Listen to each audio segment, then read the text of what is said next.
ప్రియ శ్రోతలు, మీ బైబిళ్లు తెరవండి. ఈరోజు మన పాఠం ఎఫెసీ పత్రిక 4వ అధ్యాయం 1 నుండి 6వ వచనం వరకు. సావధానంగా వినండి.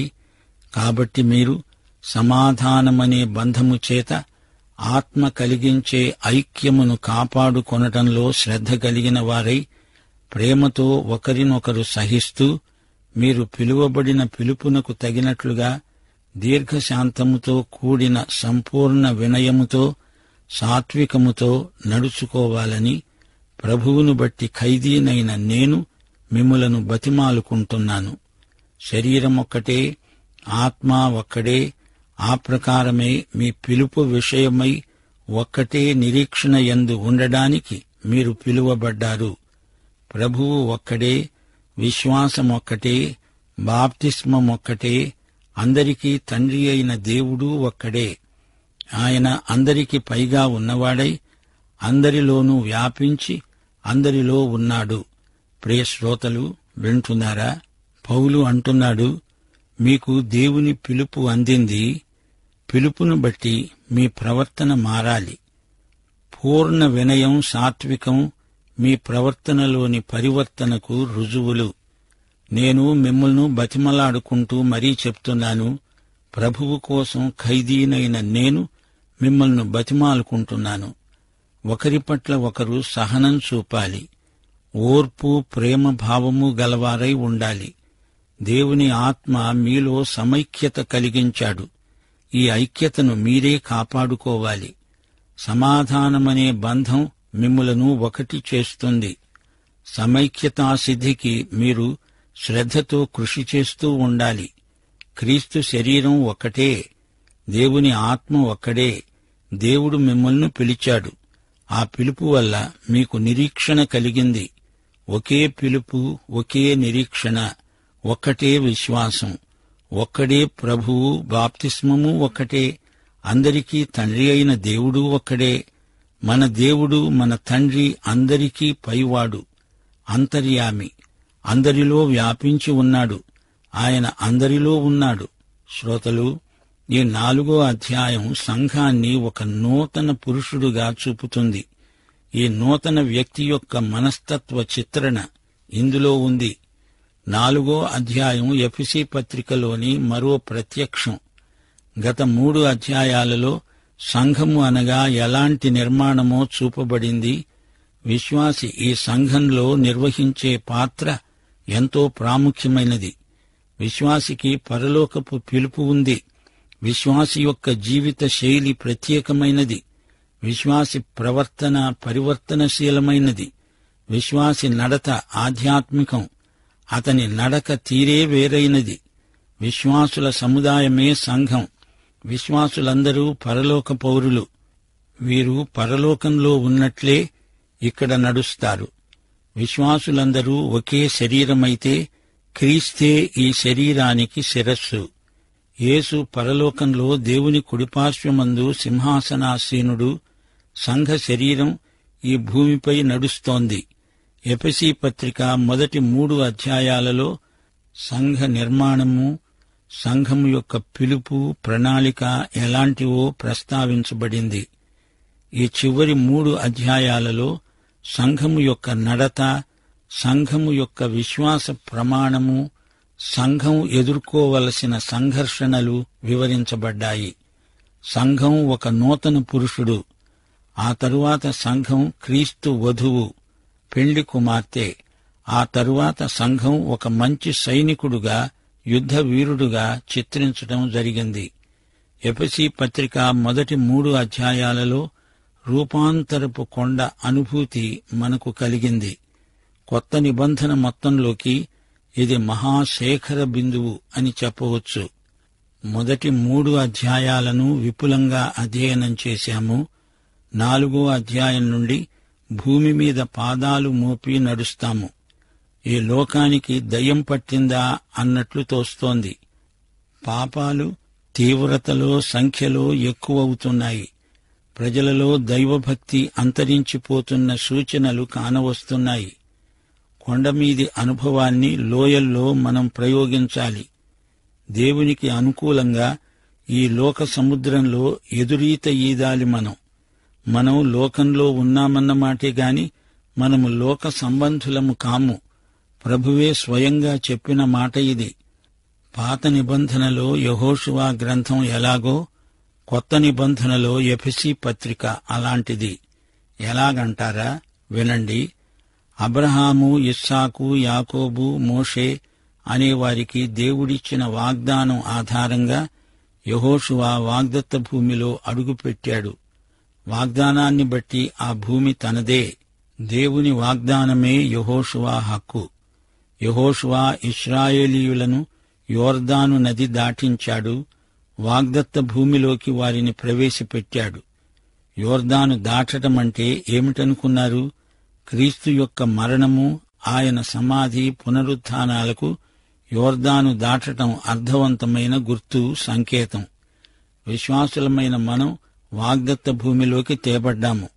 మనము ఇప్పుడు అదే వాగ్దత్త భూమిలో జీవిస్తున్నాము. మనం ఇప్పుడు జీవిస్తున్నది పునరుత్థాన భూమిలోనే.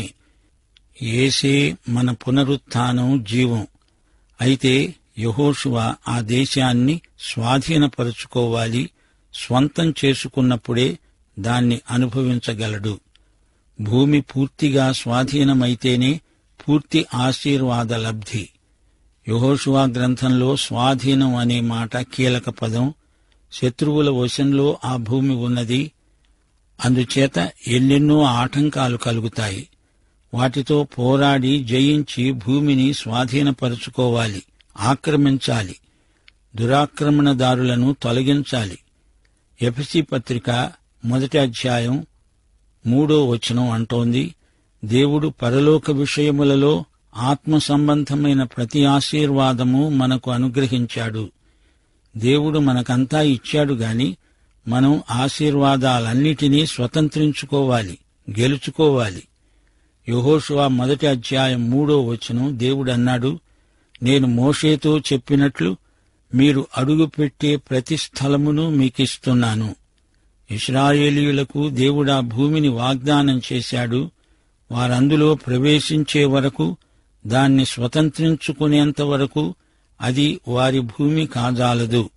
దేవుడన్నాడు, యెహోషువా, ఇదంతా నీదే, పద, దాన్ని స్వాధీనపరచుకో. యెహోషువ తాను స్వయంగా చేజిక్కించుకునే వరకు అది వారి వినియోగానికి, అనుభవానికి రాదు. పరలోక ప్రదేశాలలో ప్రతి ఆశీర్వాదము విశ్వాసిదే. అయితే శోధింప శక్యము కాని మహిమైశ్వర్యమును ప్రత్యేకంగా విశ్వాసి స్వతంత్రించుకోవాలి. దేవుని వాక్యమనే ఆత్మ ఖడ్గంతో, శత్రుమూకతో పోరాడి జయించాలి. 3వ అధ్యాయం వరకు మనకు అనుగ్రహించబడింది ఎంత గొప్ప స్వాస్థ్యమో వివరించబడింది.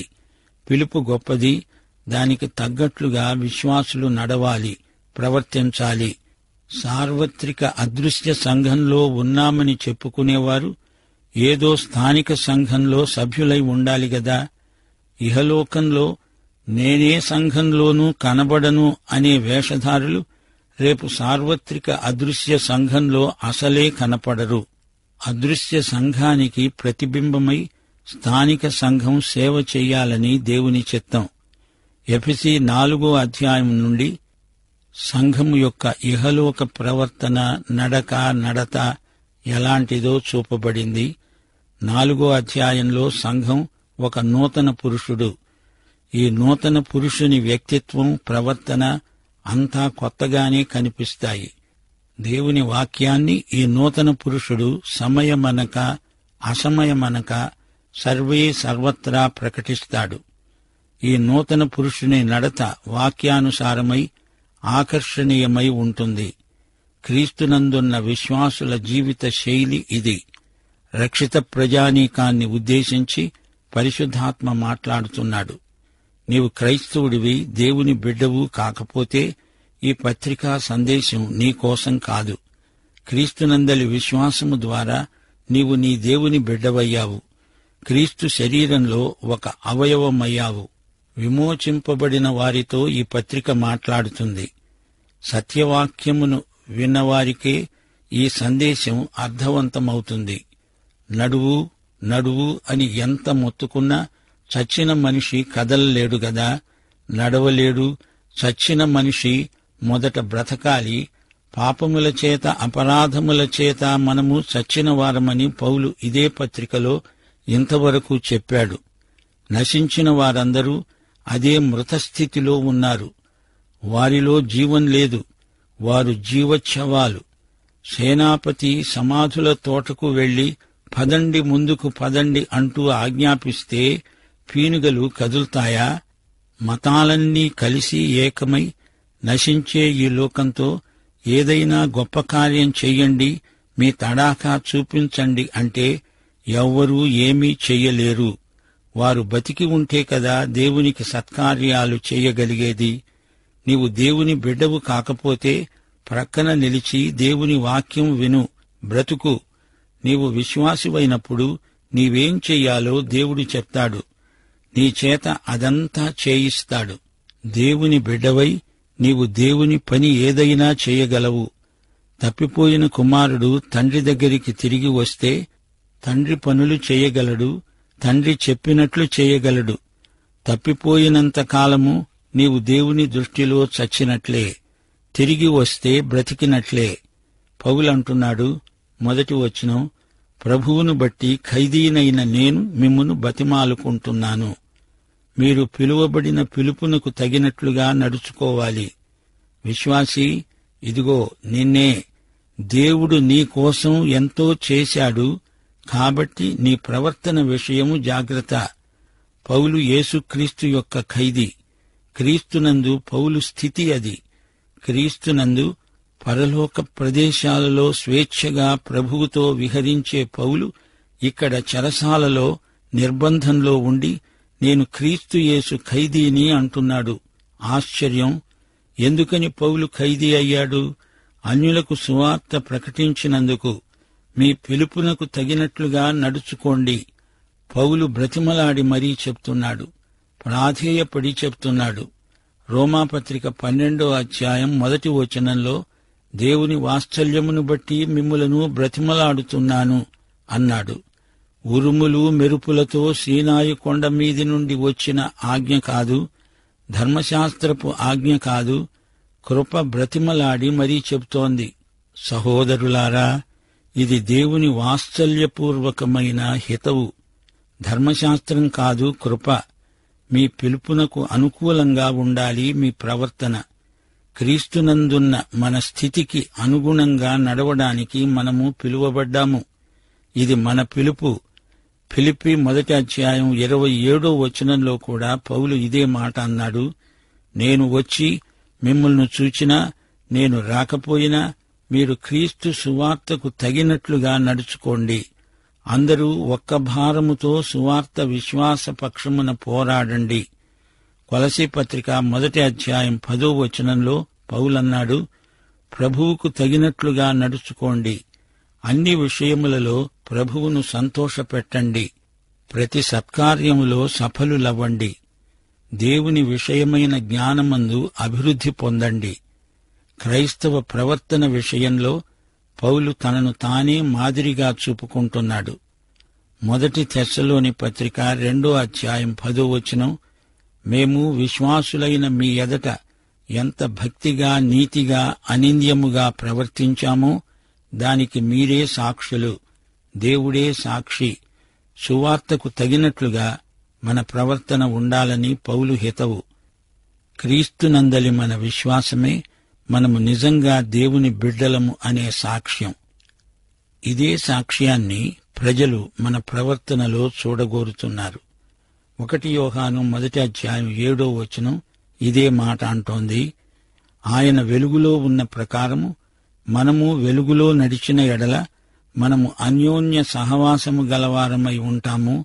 అప్పుడు ఆయన కుమారుడైన యేసు రక్తము ప్రతి పాపము నుండి మనలను పవిత్రులనుగా చేస్తుంది.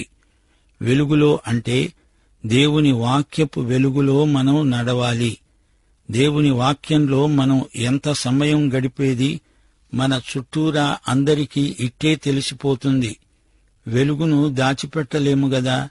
వాక్యపు వెలుగులో మనం దేవుని సహవాసంలో ఉన్నాము.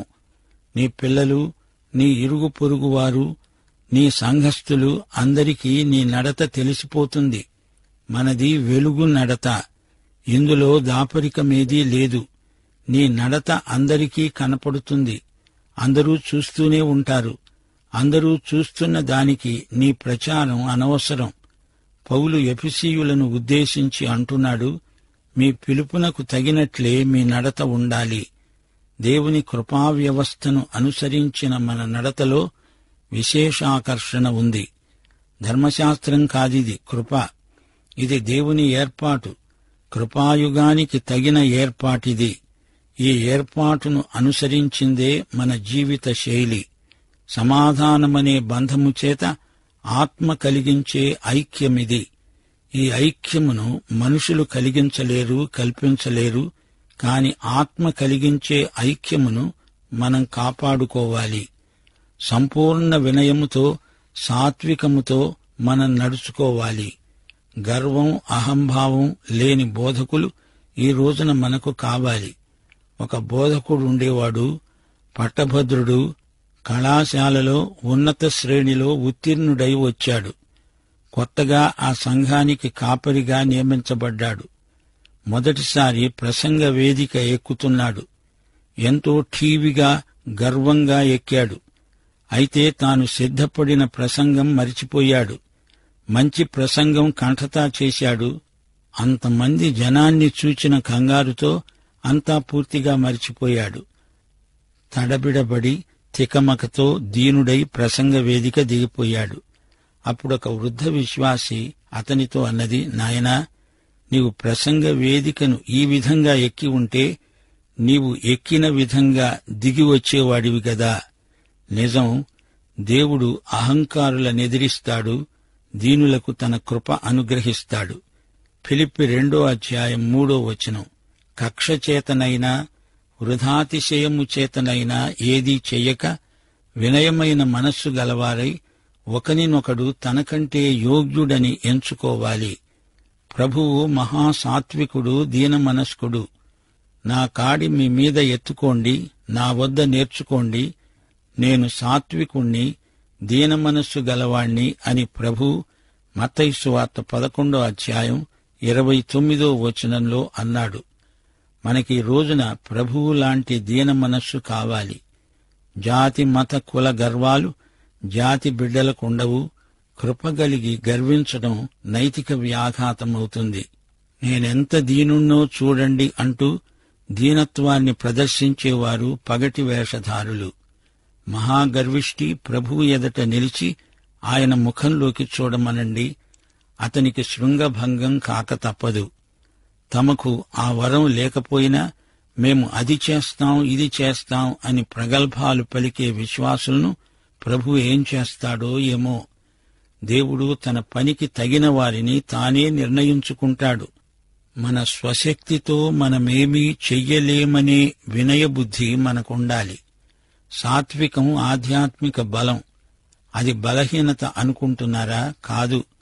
సాత్వికులు భూలోకమును స్వతంత్రించుకుంటారు. దీర్ఘశాంతంలో సుదీర్ఘమైన ప్రశాంత చిత్తం ఉంది. ఇది ఆత్మఫలం. ఆత్మఫలమేమనగా ప్రేమ, దీర్ఘశాంతం. ప్రేమతో కూడిన దీర్ఘశాంతం. అంతులేని ఓర్పు దీర్ఘశాంతం. ప్రేమతో ఒకరినొకరు సహించుకోగలగాలి. కొలసీ పత్రిక 3:13 ఎవడైనా తనకు హాని చేశాడని ఒకడు అనుకున్న ఎడల ఒకనినొకడు సహిస్తూ ఒకనినొకడు క్షమించండి. ప్రభువు మిమ్మును క్షమించినలాగున మీరును క్షమించండి. యోహాను సువార్త 17:21 యేసు ప్రభు తన మహాప్రార్థనలో అన్నాడు, తండ్రి, నీవు నన్ను పంపావని లోకము నమ్మేటట్లు నాయందు నీవు, నీయందు నేను ఉన్నలాగున వారు మన యందు ఏకమై ఉండాలని వారి కోసం ప్రార్థిస్తున్నాను. క్రీస్తు ఆత్మ మనకు ఒకే శరీరంలోకి బాప్తిస్మమిచ్చాడు. 1 కొరింథీ 12:13 యూదులమైన, గ్రీసు దేశస్థులమైన, దాసులమైన, స్వతంత్రులమైన మనమందరము ఒక్క శరీరములోకి ఒక్క ఆత్మయందే బాప్తిస్మము పొందాము. మనమందరము ఒక్క ఆత్మను పానము చేసిన వారమయ్యాము. మనమంతా క్రీస్తునందు ఒకటే. మన సమైక్యతకు 7 అర్థవంతమైన రుజువులున్నాయి. 1 శరీరం ఒక్కటే, 2 ఆత్మ ఒక్కడే, 3 పిలుపు నిరీక్షణ ఒక్కటే, 4 ప్రభువు ఒక్కడే, 5 విశ్వాసమొక్కటే, 6 బాప్తిస్మమొక్కటే, 7 అందరికీ దేవుడు తండ్రి ఒక్కడే. ఈ 7 సమైక్యతా చిహ్నాలను వచ్చే పాఠంలో వివరంగా ధ్యానిస్తాము. ముగింపులో ప్రియ శ్రోత, నేనొక ప్రశ్న అడగాలనిపిస్తోంది. నీవు క్రీస్తును ఎరిగిన వ్యక్తివైతే క్రైస్తవ సమైక్యత భావం నీకుంది. అది పరిశుద్ధాత్మ కలిగించిన ఒప్పుదల. అయితే ఈ సమైక్యతను పరిరక్షించుకోవడానికి, కాపాడుకోవడానికి నువ్వేం చేస్తున్నావు? దేవునికి జవాబు చెప్పు. మన ప్రభువైన యేసుక్రీస్తు కృప, తండ్రి అయిన దేవుని ప్రేమ, పరిశుద్ధాత్మ యొక్క అన్యోన్య సహవాసము మనకందరికీ సదాకాలము తోడై ఉండునుగాక. ఆమేన్.